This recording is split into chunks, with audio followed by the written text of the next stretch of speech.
तुम्हारे कल्याण का कोई और मार्ग है ही नहीं, एकमात्र भगवान का नाम जब भजन। जहां आपको उपदेश दिया जा रहा हो भगवान का आश्रय लो, भगवान का नाम जप करो, उसी से मंगल होगा, वो सत्य बात है। इसके सिवा कोई कहता हम तुम्हारा परम कल्याण कर देंगे, हम तुम्हारा अपने बल से कुछ कर देंगे, तो मुझे लगता है कि इन बड़े महापुरुषों से बढ़कर कोई नहीं है सृष्टि में, कोई नहीं इन बड़े महापुरुषों से बढ़कर। ये क्या कह रहे हैं? बेटा परीक्षित, तुम्हें तक्षक से डर लग रहा है? बोले ना गुरुदेव, अब करोड़ों तक्षक साक्षात मृत्यु का रूप धर के आ जाए तो आपने जो मुझे अमृत पिलाया इसके बल से मुझे कोई भय नहीं। बेटा ब्रह्म स्वरूप परीक्षित, अपने स्वरूप में स्थित रहना, और कह के चल दिए। ये नहीं रोका कि तक्षक को रोक लेते। इतने बड़े बड़े ब्रह्म ऋषि बैठे हुए थे, जब भागवत सुना रहे थे, किसी ने भी तक्षक को रोकने की बात की क्या? क्यों? एक ब्रह्म ऋषि का श्राप है, भगवान का विधान है। तो ये रोग, ये नाना प्रकार के संकट हमारे पूर्व कर्मों के अनुसार आते हैं। एकमात्र भगवान का भजन करके हम इनको सहे, और अगर अपना अगला जन्म ना होने पावे, हो भी तो भगवत भक्त मनुष्य के रूप में हो, नहीं तो भगवान को हम प्राप्त हो जाएं।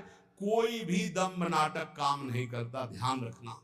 इस संसार में कौन काहू के सुख दुख कर दाता, निज सत्संग के द्वारा। नाहृतोन्यः शिवः पंथा विसता संस्कृतावि वासुदेवे भगवती भक्ति योगो यतो भवेत्। इसके लेखक हैं भगवान श्री कृष्ण द्वैपायन व्यास जी, कहने वाले हैं परमहंस श्री सुखदेव जी, और सुनने वाले हैं महान सम्राट, गर्भ में भगवत साक्षात्कार किए हुए परीक्षित जी महाराज। कह रहे संसार चक्र में पड़े हुए मनुष्य के लिए एकमात्र साधन है भगवान श्री हरि के चरणों की भक्ति। इसके अतिरिक्त और कोई सिवा पंथा नहीं है। सिवा माने कल्याण, पंथा माने मार्ग, और कोई कल्याण का मार्ग नहीं है। एकमात्र भगवान, वही हरि हैं, वही हर हैं। उन्हीं की भक्ति के द्वारा ही हम अपना संसार चक्र से उद्धार कर सकते हैं। पिबन्ति ये भगवत आत्मनः सताम कथामृतम श्रवण पुटेषु संभृतम पुनन्ति ते विषय विदूषिताशयम ब्रजन्ति तच्चरण सरोरुहान्तिकम। जो रोज सत्संग सुनते हैं, जो रोज भगवान की चर्चा सुनते हैं, कानों में भर भर कर भगवान के नाम गुण लीला रूप का पान करते हैं, अमृत का, उनके हृदय से विषैला विष भोगों का उतर जाता है, हृदय शुद्ध हो जाता है। और जहां हृदय शुद्ध हुआ तो भगवान यही हृदय में प्रकाशित हो जाते हैं। श्री सुखदेव जी महाराज कहते, वासुदेव कथा प्रश्न पुरुषास्त्रीन पुनाति वक्तारम प्रच्छकम श्रोतस तत्पाद सलिलम यथा। अगर कहीं तुम्हें संत समागम मिले, प्रश्न करने का अवसर मिले, तो भगवान के संबंध में प्रश्न करो, भगवत प्राप्ति के संबंध में प्रश्न करो, संसार से मुक्त होने के लिए प्रश्न करो। ये इधर उधर के प्रश्न नहीं। देखो, बड़ा कीमती समय संतों का है। यदि एक बार वो तुम्हें समय देते हैं तो ऐसा बनाओ कि वो एक बार तुम्हारे अनंत जन्मों की बिगड़ी बना दे। श्री सुखदेव जी कहते, यदि श्री कृष्ण के संबंध में प्रश्न किया जाए तो प्रश्नकर्ता और उत्तरकर्ता दोनों पावन हो जाते हैं। वक्तारम प्रक्षकम श्रोतस तत्पाद सलिलम यथा। बोले भगवान के विषय में प्रश्नकर्ता, उत्तर देने वाला और सुनने वाला तीनों पावन हो जाते हैं, जैसे भगवान का चरणामृत सभी को पावन करता है। इसलिए यस्तु तम श्लोक गुणानुवादः संगीयते भीक्षण मंगलग्नः तमेव नित्यं शृणुयाद भीक्षणं कृष्णे मलां भक्तिमभीप्समानः। भगवान श्री कृष्ण का गुणानुवाद समस्त अमंगलों का नाश करने वाला है। ये है सही अमंगलों का नाश करने की बात। अगर आप भगवत चर्चा करते, जैसे एक दिन नरकों का वर्णन किया कि उस ऐसे ऐसे वाले नरक जाते हैं, तो बहुत लोगों ने प्रार्थना की कि उपाय भी तो बताओ कैसे बचे। ये 38 के 38 सब हम में पाए जाते हैं। कोई कह रहा था 10 हैं, कोई कह रहा था 5 हैं। बड़ी घबराहट हो रही क्योंकि आपकी बात पे विश्वास है। इसका मतलब टिकट बन गई नरक की हमारी, जाना पड़ेगा। तो जल्दी उपाय बता दो नरक से कैसे हटे। तो यस उत्तम श्लोक भगवान श्री कृष्ण संगीयते, यदि उनका गान किया जाए, जैसे भागवत ले लो और 10वें स्कंद पढ़ डालो हिंदी से ही, तुम्हें संस्कृत नहीं आता है। 10वें स्कंद के रोज 2 अध्याय पाठ कीजिए। अगर थोड़ा संस्कृत आती, गोपाल शास्त्र नाम का पाठ कर लीजिए और 1 घंटा नाम कीर्तन कीजिए, राधा राधा राधा, लिख लो, नरक नहीं जाओगे। इसका मतलब ये नहीं कि साफा बांध के नरक जाने वाले काम शुरू कर दो फिर और नरक जाओगे। अबलो नसानी अबना नसो, भाई जो गलती हो गई उसके मिटाने के लिए दवा है, और गलत करवाने के लिए थोड़ी दवा है। परहेज करो, सदगुरु वैद्य वचन विश्वासा, संयम यह न विषय कयासा। संत सदगुरुदेव जो परहेज बता रहे कि ये अब मत करना और ये नाम रूपी दवा खाओ तो निश्चित भवरोग नष्ट हो जाएगा। ये बात है। अमंगल अशुभ प्रारब्ध नष्ट करने की सामर्थ्य किसमें? भगवान की चर्चा में, भगवान की लीला कथा में, भगवान के नाम गुणगान में। ये बिल्कुल संशय रहित बात है, बिल्कुल संशय रहित बात। नित्य निरंतर जो भगवान का नाम जप करते हैं, लीला गुणानुवाद करते हैं, जगत मंगल करने वाले होते हैं। यन्नाम ध्येयम म्रियमाण आतुरः, बड़े अमृतमय वचन है। पतन स्खलन वा विवशो गृणन पुमान, विमुक्त कर्मार्गलम उत्तमां गतिम, प्राप्नोति यच्छन्ति न तम कलौ जनाः। ध्यान दीजिए, यन्नामधेयं म्रियमाण आतुरः, जो मरने जा रहा हो, चाहे पशु हो, पक्षी हो, मनुष्य हो, कोई हो, यदि वो नाम नहीं ले पा रहा तो आप सुना दो भाई, इतनी कृपा कर दे उस जीव के ऊपर तो तुम्हें बहुत बड़ा पुण्य होगा।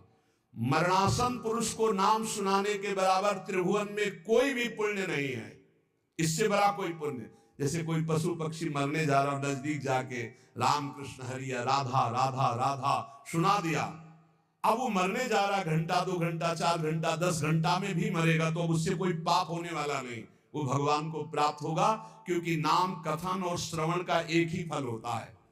तो बोले यन्नामधेयं म्रियमाण आतुरः, यदि मरने का समय हो, व्याकुलता का समय हो, नाम वो नहीं उच्चारण कर पा रहा तो आप नाम कीर्तन उस समय कर दो तो यमदूत नहीं आएंगे, उसका मंगल हो जाएगा। ये बहुत बड़ा पुण्य, करना चाहिए। आसपास कहीं सुनो कि कोई पधार रहा है तो रज ले, चरणामृत ले जाओ, उसके मुंह में डालो, कोई परिचय नहीं, हमें कोई परिचय नहीं, वो भगवान का अंश है, उसे भगवान की प्राप्ति करानी हो। जाके थोड़ी देर बैठ के राधा राधा राधा, घर वालों से कोई मतलब, और वह उठे चलावे, उसका मंगल हो गया।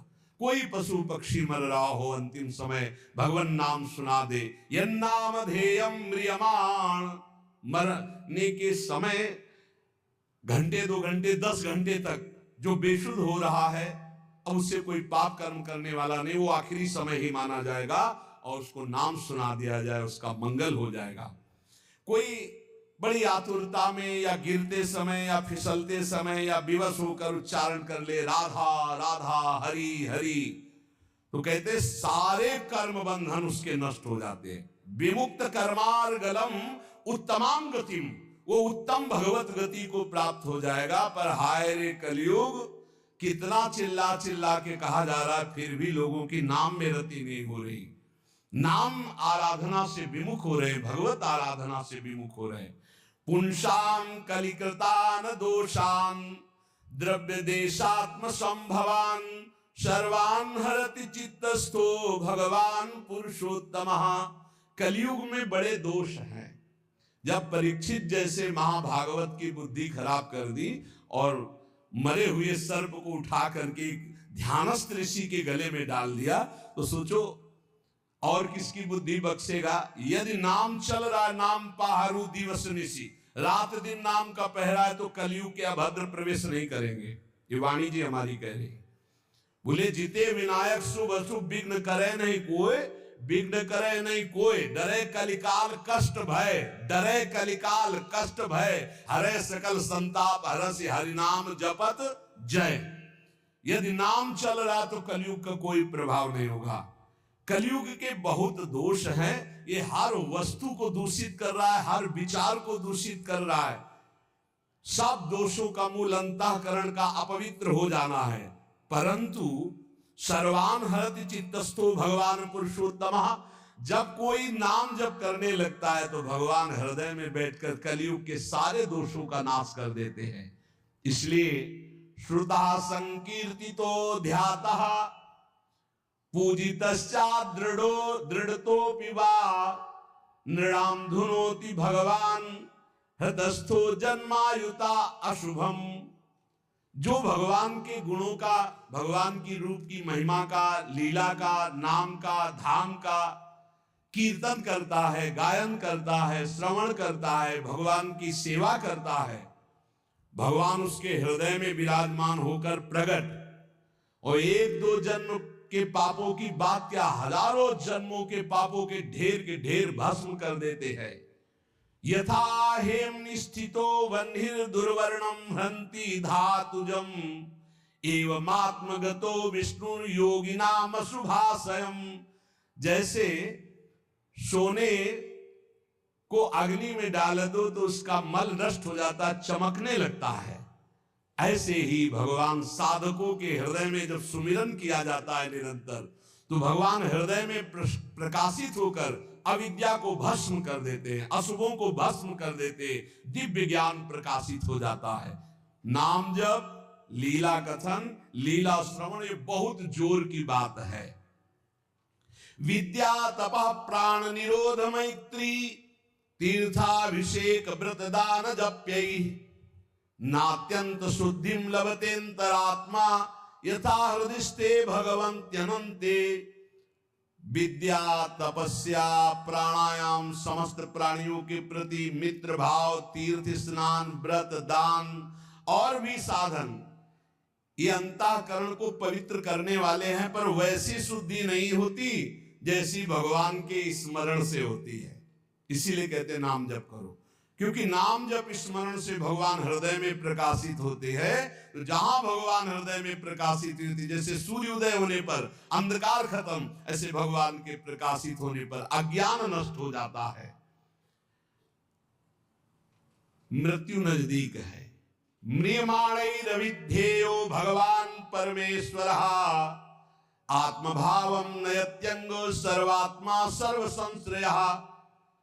मृत्यु के निकट पहुंच रहे हैं हम सब, क्रम से क्रम आता चला जा रहा है समय। बस जैसे जैसे संकेत मिलते जाते लोग भयभीत होते। भयभीत नहीं होने की बात है, कमर कसो, डट के अपना काम बना लो। अब जितनी श्वासें हैं, जैसे एक सूचना मिली कि कैंसर हो गया, सूचना मिली अब आपका दिल फेल होने वाला है, कोई भयानक रोग, अब घबराने की जरूरत नहीं। राधा राधा राधा राधा, अब तो चलना है श्री जी को। घबराने से मृत्यु हमारा कोई रोग थोड़ी मिटा देगी, हमारा कोई मृत्यु का भाव रुक थोड़ी जाएगा, वो तो मरना ही पड़ेगा। राधा राधा राधा, अमर हो जाओगे। मृत्यु के निकट जो लोग पहुंच रहे हैं, एक ही काम है, नाम जप, भगवान का स्मरण। मान लो हम सब निकट जा रहे हैं मृत्यु के, बिल्कुल निकट जा रहे हैं। 50 वर्ष निकल गए, ऐसे लगे कि कल निकल गए। ये वर्ष के वर्ष ऐसे निकल जाते, लगते नहीं कि वर्ष निकल गए। कैसा माया मनोरंजन में फंसा है। जिसका मृत्यु का निकट समय आ रहा है, उसको चाहिए नाम में वृत्ति लगा दे, सब छोड़ो, राधा राधा राधा राधा। तो बोले हमारा तो अभी जवान है, अरे गर्भ में मृत्यु आ जाती है, शिशु अवस्था में आ जाती, जवान अवस्था में आ जाती। हर समय नाम जप करो। सबके परम आश्रय जब भगवान का नाम लिया जाता है और नाम लेते हुए शरीर छूटता है, तो भगवान की प्राप्ति होती है। अंतिम मति सो गति। राधा तो किशोरी जो मिल जाएंगी पक्का, नारायण बोला तो पक्का नारायण मिल गए। कलयुग में बहुत दोष हैं, परंतु इसमें एक सबसे बड़ा गुण है, भगवान के नाम संकीर्तन से जो लाभ मिलता है वो किसी साधना से नहीं मिलता। गुण कीर्तन, नाम कीर्तन, जैसे अपने लोग बैठकर खूब कीर्तन करते हैं विविध ध्वनियों में और प्रभु के जस गाते हैं, सुधा निधि 42 लीला चतुरासी जी।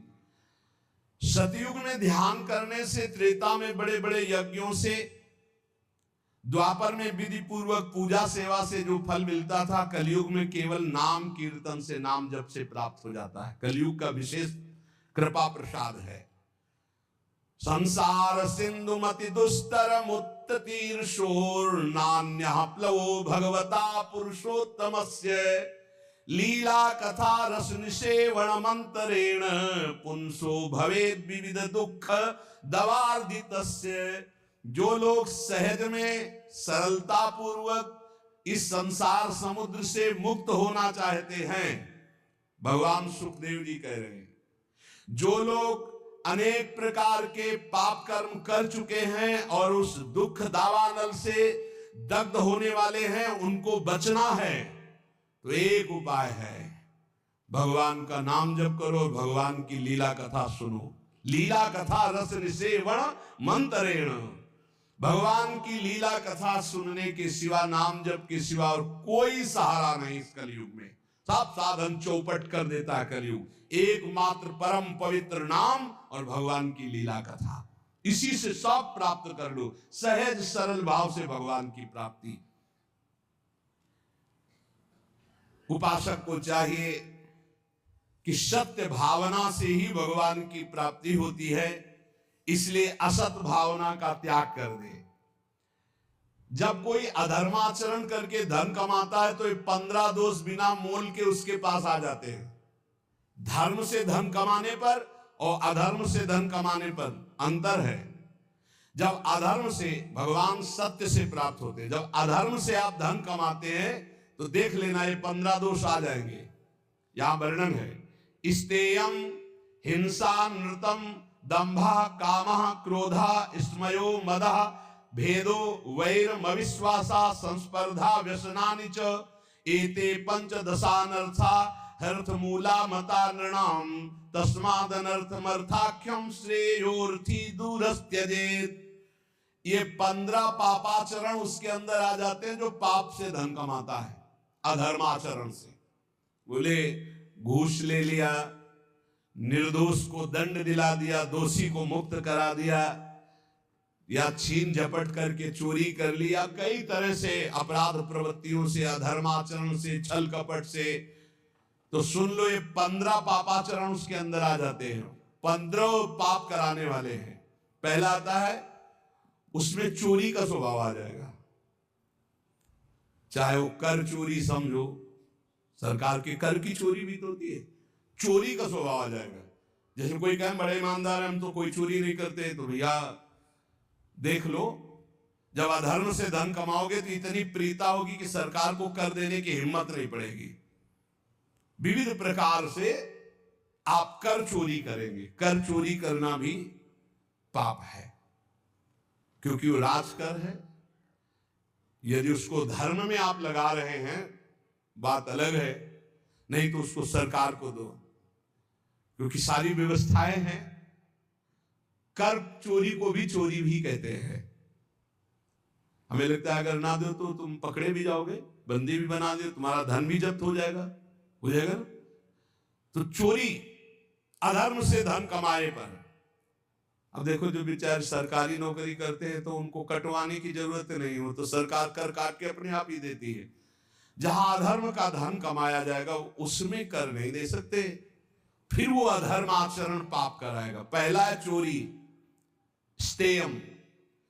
दूसरा हिंसा, पक्का। धन अधर्म के द्वारा जब आता है तो वो हिंसा कराने की, प्रेरक, कर्ता, अनुमोदन, तीनों पाप को, चोरी और हत्या, हिंसा।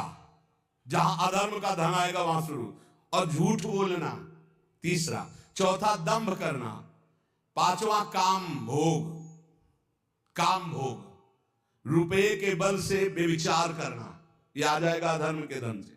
और गुस्सा, क्रोध, अहंकार, गर्व, भेद बुद्धि, बैर, अविश्वास, स्पर्धा, लंपटता, जुआ, शराब, ये 15 दोष अधर्म के द्वारा कमाए हुए धन में आ जाते हैं। इसलिए अधर्म के धन से डरना चाहिए लोगों को।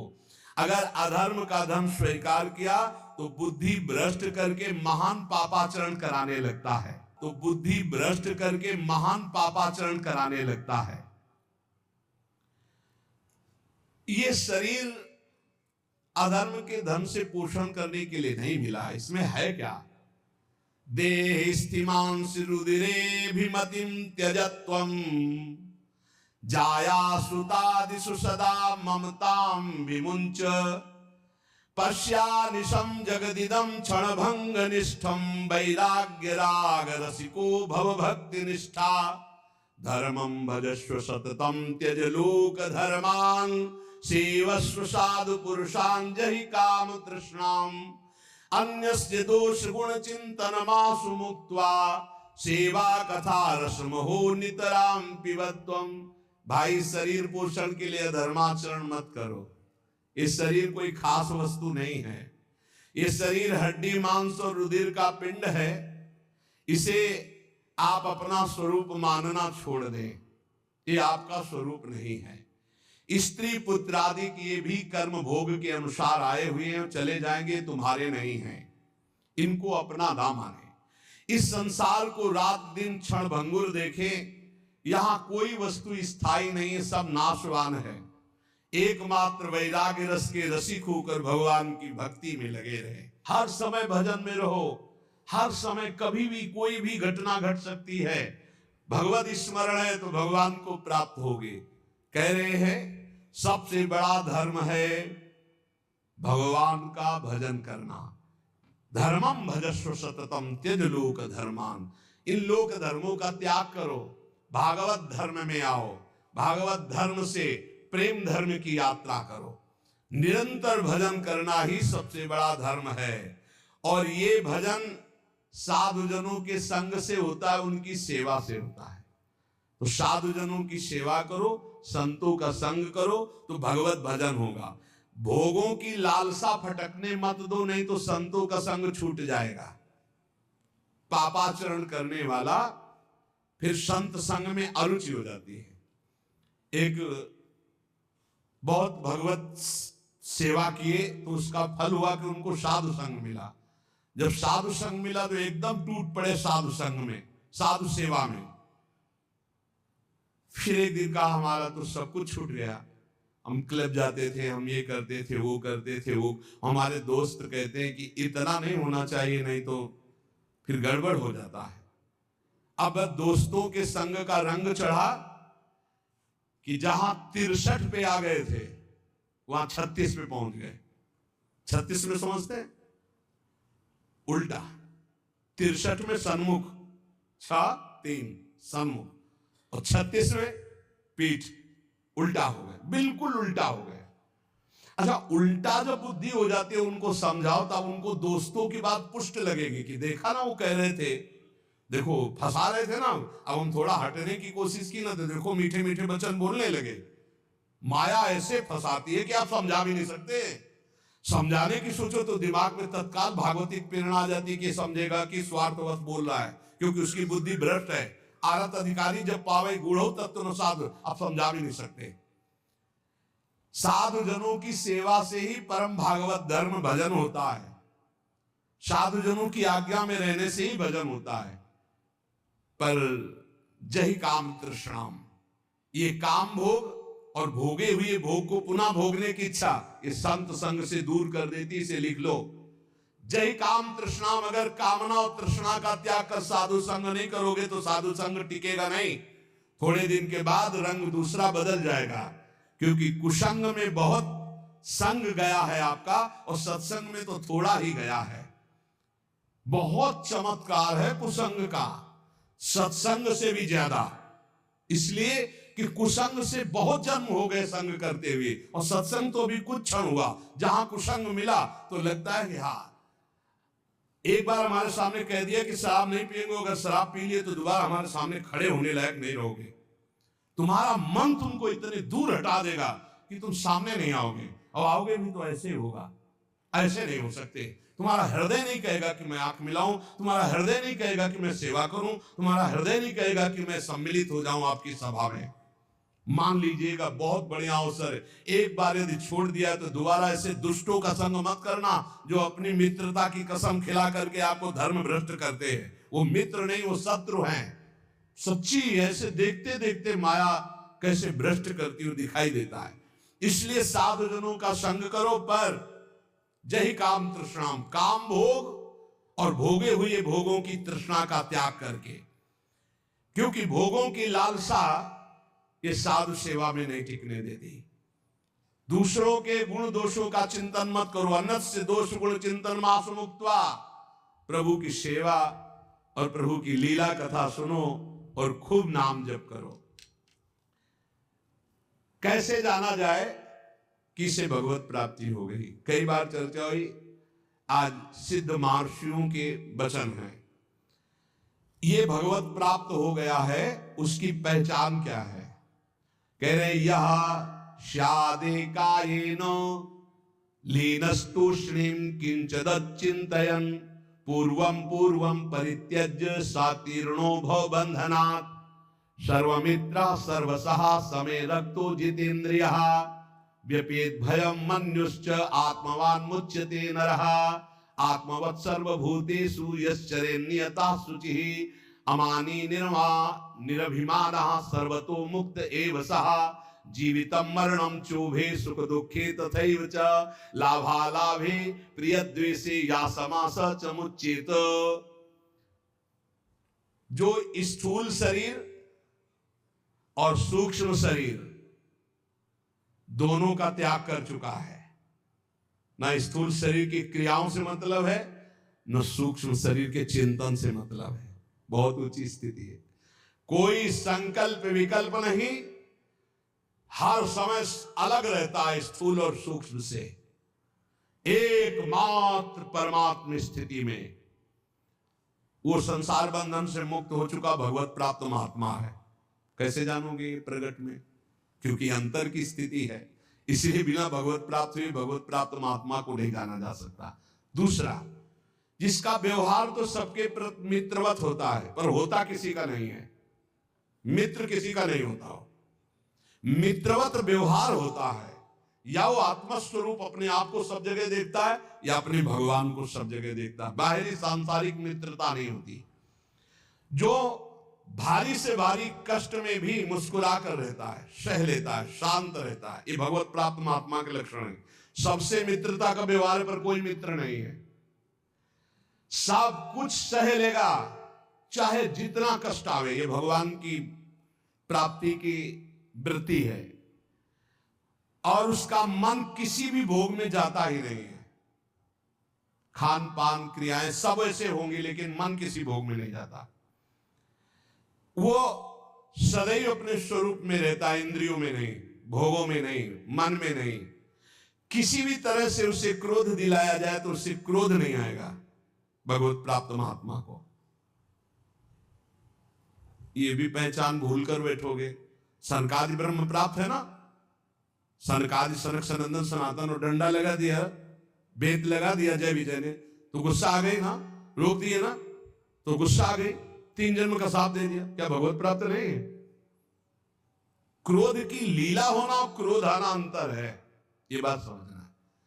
बार बार लोमस जी भगवत प्राप्त महात्मा है, काकभूषुंड जी काट देते हैं कि मुझे साकार भगवान के दर्शन चाहिए। निराकार की बात तब करना जब रामचंद्र जी का दर्शन कर लूं, तब साफ दे दिया है। काक की तरह बार बार चेष्टा, क्रोध आ गया।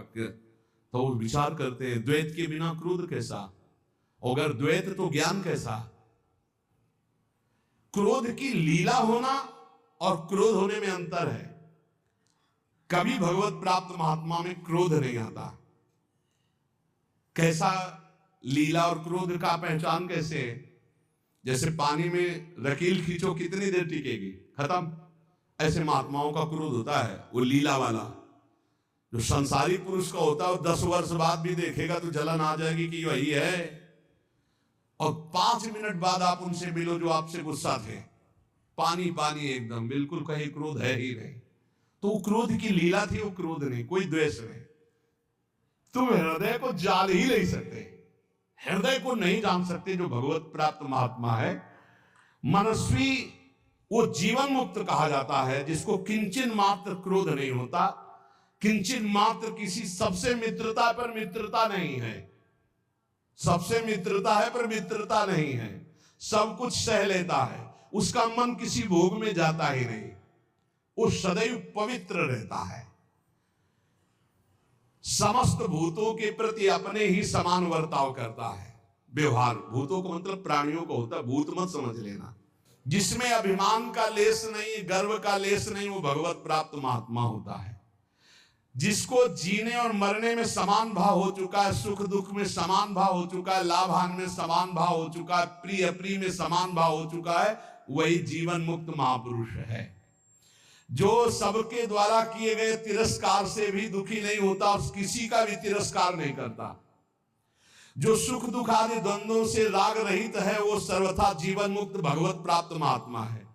जिसका इस संसार में एक भी शत्रु नहीं है, एक भी मित्र नहीं है, ना धर्म ना अर्थ ना काम, किसी से संबंध नहीं, वो जीवन मुक्त महापुरुष है।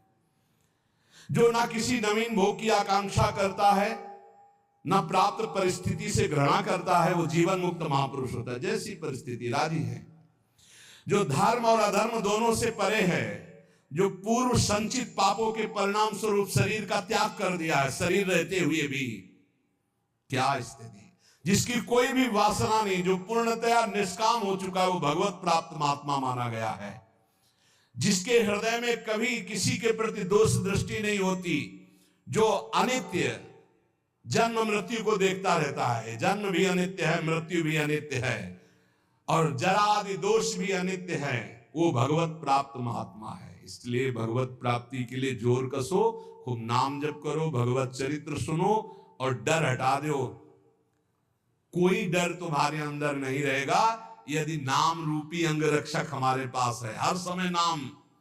इसलिए खूब नाम जप करो, निर्भय रहो, स्वस्थ शरीर रहे, ऐसे आचरण करो, क्योंकि इसी शरीर से भगवत प्राप्ति होनी।